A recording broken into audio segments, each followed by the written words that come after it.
Alright, so in this video we are repairing the Aqueon quiet flow filter with Christie's Red Hot Blue Glue.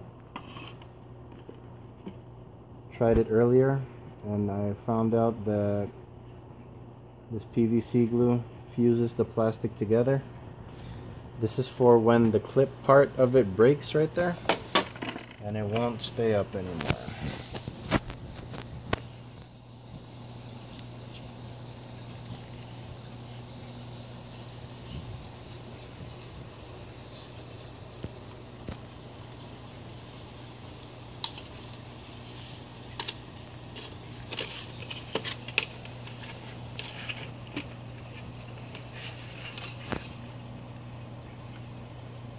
Make sure it's on there tight.